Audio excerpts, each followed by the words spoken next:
what any reasonable dog would do when it thought its life was under threat. He became very still, averted his gaze, and uttered a long, low, warning growl from deep in his throat. "No dog's gonna growl at me," stormed the instructor, and with one swift movement he launched himself at the dog and managed to wrestle him to the ground and onto his back. Ice wet himself in fear. "There," said the trainer, "he's submitted." He got up and wiped the urine from his sleeve. Ice stayed where he was, lips drawn back and tail curled defensively under his belly. "Now you need to do that every day," said the instructor. "It's called an alpha rollover. It's what the pack leader would do to the other wolves in the pack to keep them submissive. You need to act like a pack leader, and doing this exercise every day is part of it. Okay?" Ice's owners, Keith and Sharon, nodded in quiet agreement. They took back the lead and sat down at the side of the hall with a very subdued dog by their side. It wasn't nice to see their pet being manhandled, but it did seem to have an effect on him. After all, he was a big, powerful dog. Malamutes may look like huskies, but they are bigger and stronger, and he had started to pull them towards strangers in the street. They knew that they couldn't allow him to become out of control. Keith and Sharon did their homework every day as instructed, or at least they tried to. Over the following week, they subjected Ice to repeated alpha rollovers. The first day, Ice seemed to think it was a bit of a joke. He took Sharon's arm in his mouth and held it as if he was playing, but she persisted and forced him onto his back. He lay there looking bemused and jumped up again as soon as she let go. On the second day, things weren't so easy. As Sharon approached, Ice dodged out of the way and tried to flee the room. Between them, Keith and Sharon caught the huge dog and pinned him down, but he growled continuously, and Sharon was sure he tried to snap as they let him get up. By Thursday, you've guessed it, Ice was having none of it. He had tried every trick in the doggy book to get his owners to stop behaving so weirdly, and his patience had run out. When they approached him, Ice bared his teeth and snarled so ferociously that Sharon was genuinely frightened.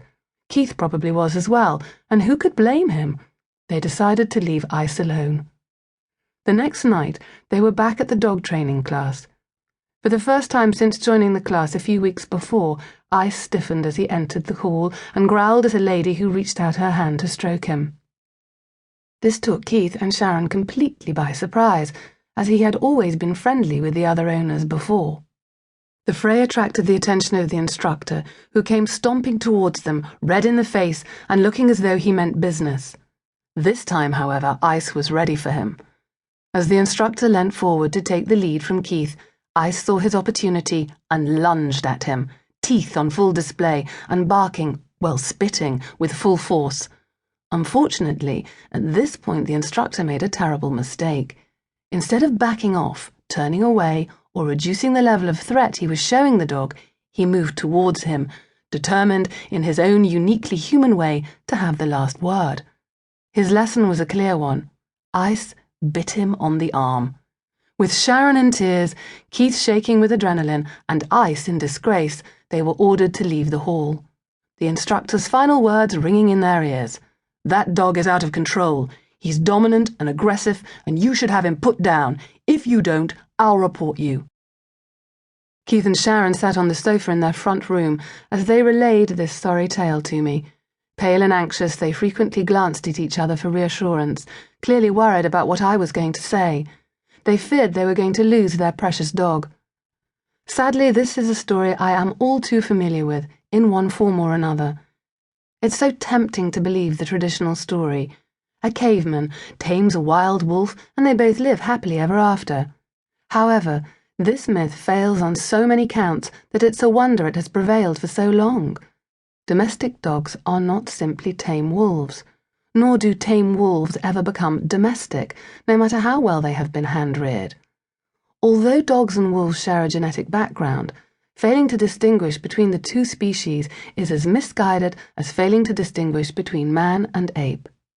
So, how did such myths come to be so prevalent in our society?